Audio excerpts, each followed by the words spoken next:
When World War II ended, world leaders realized that they needed to take measures to create stability within the world to prevent a third world war from happening. Now, how did they do this? Well, we talked about the United Nations last unit, but we're going to kind of go back to it here for a second. Nothing's changed. It's the same organization, just like it was last unit. It's established in 1945, and the underlying goal is to maintain peace, to keep peace throughout the world.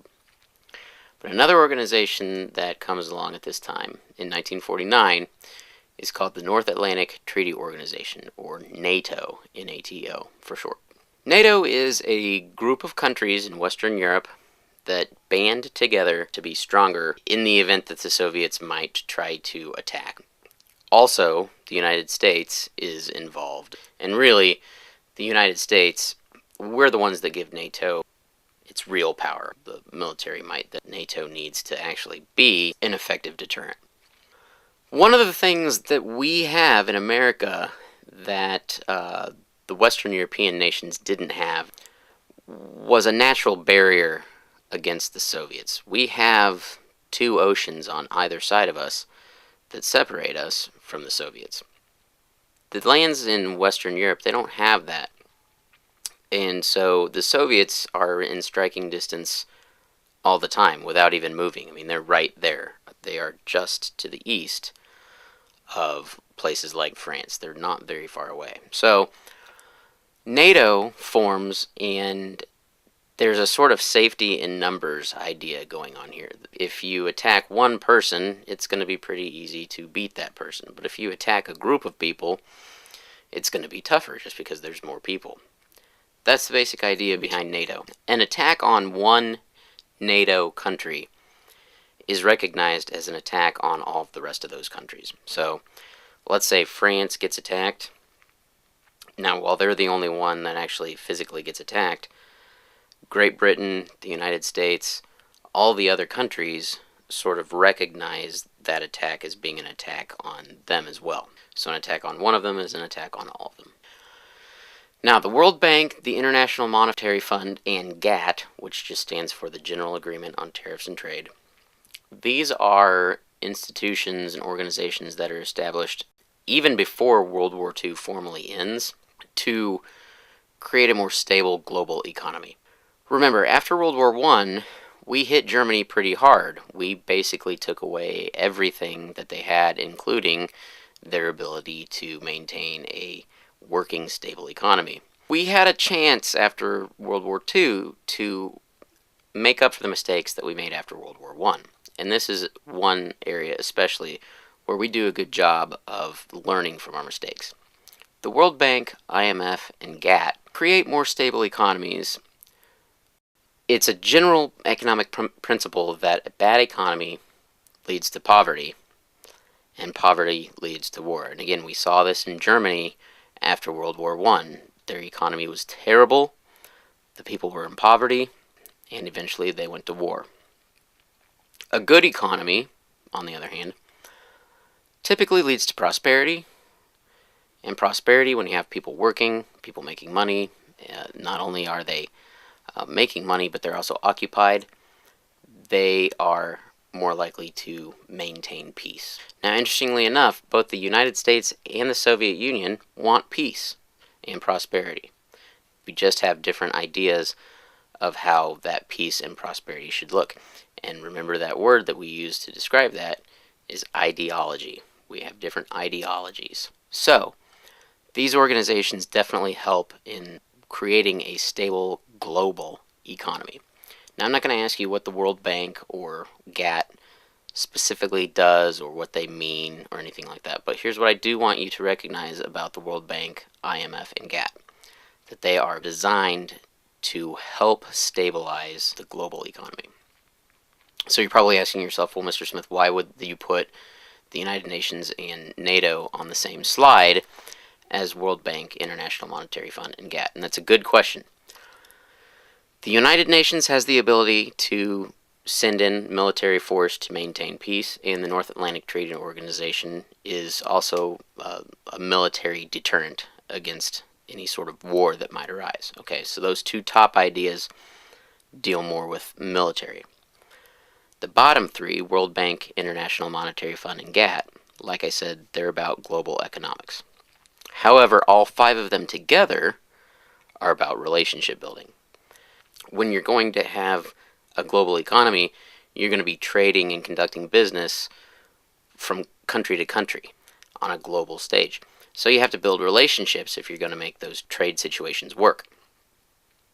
Same is true with the United Nations. If you're going to have a United Nations, you're going to be creating relationships, global relationships. And that's one way you can make a safer world, is by developing and maintaining relationships on a global level. Because when you are working closely with other countries, you're very much less likely to go to war. And if that's the case, then the world is a little bit safer. So let's look at the economy here at home. We had 10 million troops overseas fighting in the war. 10 million troops coming home would sort of flood the job market. We just didn't have that many jobs to go around. Now, luckily, we have forward-thinking leaders like Franklin Roosevelt, and what they do is they set up what is called the GI Bill, and we studied this last unit. It's the same GI Bill. Nothing has changed. What this does is it gives people money for college, advanced job training, home loans, loans to start small businesses or to buy a farm, and even allows for people to go on unemployment for a certain amount of time until they can get on their feet. So not only do you have people getting job training and then going into certain jobs, but you have people getting college educations. You have people that are starting businesses, and when more businesses sprout up, there are more jobs within those businesses. So people are working, and they're making money. This is good for the economy. But this making money, it's not a new thing, because remember, during the war, people were working, people were making money by working in factories and making weapons and things like that. But we were also on the rationing system. And remember, when we were rationing, there were limits to what you could purchase. And if there's limits to how much you can purchase, then you end up actually saving some money. So when the rationing system ends, people have money to spend, and they start spending. New technology comes around at this time. We have televisions, we have vacuum cleaners, we have what's called a baby boom, where soldiers who came home from the war, they were happy to see their sweethearts, and they started making children. So the baby boom means that you need maybe a bigger house, maybe you need a bigger car, strollers, things like that. It's the beginning of what we call the age of consumerism, where we purchase things, maybe not because we need them, but because we want them. This is a time where if your neighbor gets a new car, pretty soon you start to think you need a new car, and maybe you get a television set, and pretty soon your neighbor has a new television set. It's called keeping up with the Joneses. Anything that your neighbor gets, you kind of want to get too, so that you're not maybe seen as being left behind. It mirrors a little bit the arms race that the United States and the Soviet Union had with each other. Remember, we developed an atomic bomb, then they develop an atomic bomb. We develop a hydrogen bomb, then they develop a hydrogen bomb. Anything that we get, they eventually get. Anything that they have, eventually we have. So there's a global race to get the next big thing, but then there's also, in America, sort of a neighborhood race to get the new big thing.